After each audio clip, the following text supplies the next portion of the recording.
En los oscuros y turbulentos siglos XV, Europa se encontraba atrapada entre el filo de la guerra, la superstición y la política despiadada. Entre los reinos que luchaban por sobrevivir al poder otomano y a sus propios conflictos internos, surgió un hombre cuya fama trascendería los siglos, un guerrero y príncipe conocido por su mano de hierro y su crueldad implacable.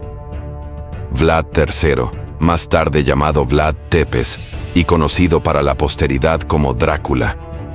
Su nombre, un eco de terror y leyenda, todavía resuena en los pasillos de la historia, y su vida es un reflejo brutal de un tiempo en que la guerra, la traición y la supervivencia se entrelazaban de manera inseparable. Vlad nació en 1431, en la ciudad de Sighisoara, en la región de Transilvania, en un mundo marcado por la violencia y la incertidumbre. Su padre, Vlad II Dracul, pertenecía a la Orden del Dragón, una sociedad secreta dedicada a defender a Europa del avance otomano, y le dio su sobrenombre Drácul, que significaba dragón o diablo, un título que más tarde se asociaría con su hijo. Desde niño, Vlad fue testigo del horror, la política de alianzas frágiles, la traición de nobles y gobernantes, y la brutalidad de los ejércitos invasores. Su educación fue dura y su formación sangrienta.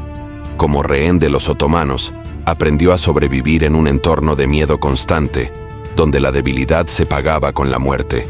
Al asumir el trono de Valaquia en 1456, Vlad se enfrentó a un desafío monumental: consolidar un reino dividido, debilitado por las luchas internas de los boyardos y la amenaza constante del Imperio Otomano.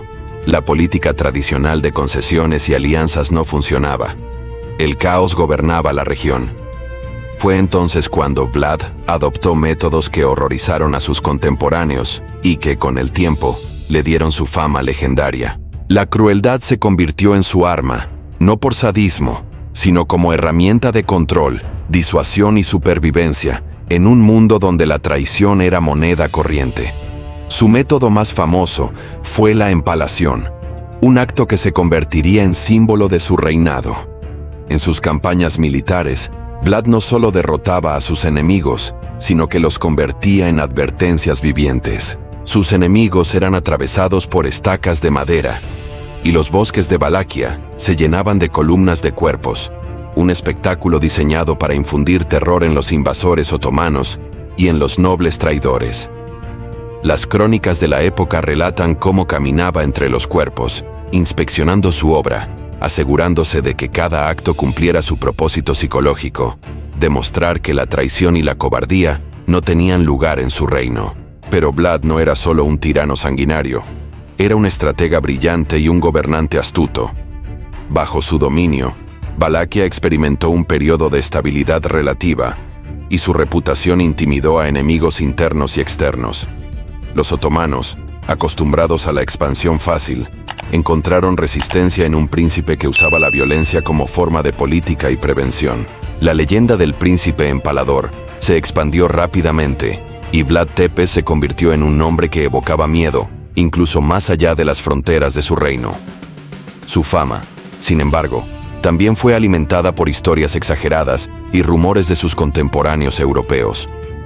Los cronistas alemanes y rumanos escribieron sobre sus métodos con un detalle que mezclaba realidad y leyenda, creando la imagen de un gobernante despiadado, casi sobrenatural. La historia de Vlad Tepes se entrelazó con el mito, y siglos más tarde, su nombre inspiraría a Bram Stoker para crear al icónico Drácula, aunque la realidad era mucho más compleja que la ficción.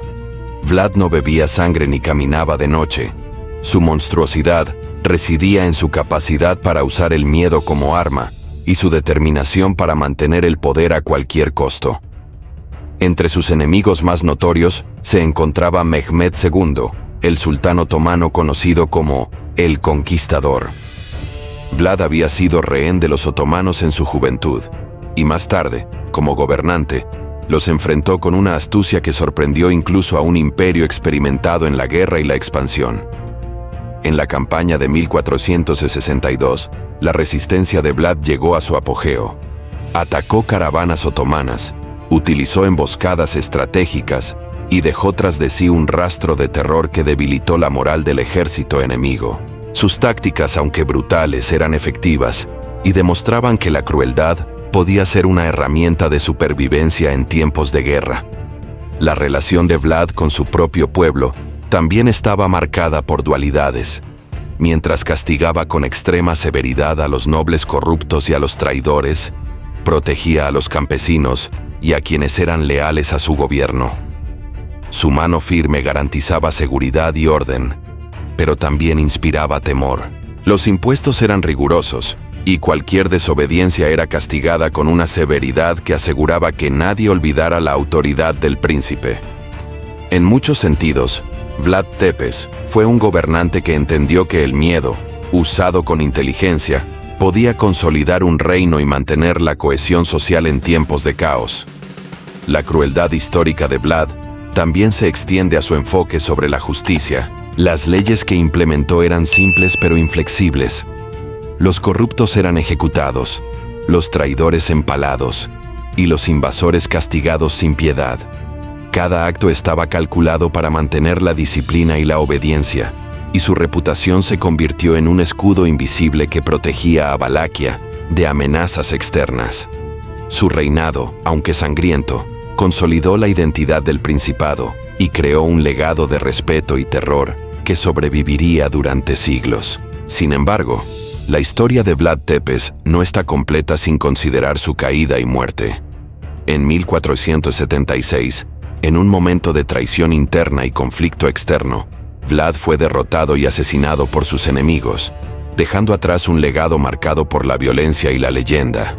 Los detalles de su muerte permanecen oscuros, envueltos en misterio y relatos contradictorios, como si incluso su final necesitara el velo de la leyenda que lo acompañó toda su vida. Hoy, Vlad Tepes sigue siendo recordado como un personaje complejo, un gobernante capaz de actos de gran crueldad, pero también de astucia política y valentía militar. Su figura histórica revela la brutalidad de la Europa del siglo XV, un mundo donde la supervivencia dependía de la fuerza, la estrategia y la capacidad de infundir miedo. Mientras que la literatura popular lo transformó en un vampiro inmortal, la verdad de su vida demuestra que el terror más duradero no proviene de la ficción, sino de la realidad histórica. Un hombre que utilizó la crueldad como arma para mantener el poder y proteger su reino. La historia de Vlad Tepes sirve como un recordatorio de que los actos humanos, incluso los más atroces, a menudo surgen de la necesidad y la circunstancia. Su legado es una mezcla de mito y realidad, un ejemplo de cómo la historia puede transformar el horror en leyenda y cómo un hombre puede convertirse en símbolo de miedo y respeto a través de su audacia y su brutalidad. El príncipe empalador sigue siendo un nombre que resuena con fuerza, un eco de los tiempos en que la Europa medieval estaba llena de traiciones, guerras y la eterna lucha entre el poder y la supervivencia. Vlad Tepes, el verdadero Drácula, permanece en la memoria colectiva como el príncipe que no temía al terror, que lo utilizaba como arma y que, a través de su crueldad calculada, dejó una marca imborrable en la historia. Su vida y sus actos enseñan que la leyenda puede surgir del miedo y que los límites entre héroe y monstruo, entre justicia y horror, son a menudo más difusos de lo que los mortales están dispuestos a aceptar. En cada relato de sangre, cada crónica de guerra y cada historia sobre el príncipe empalador, resuena la realidad de un hombre que fue a la vez defensor y verdugo, estratega y tirano, un gobernante cuyo nombre jamás sería olvidado. Suscríbete para más contenido.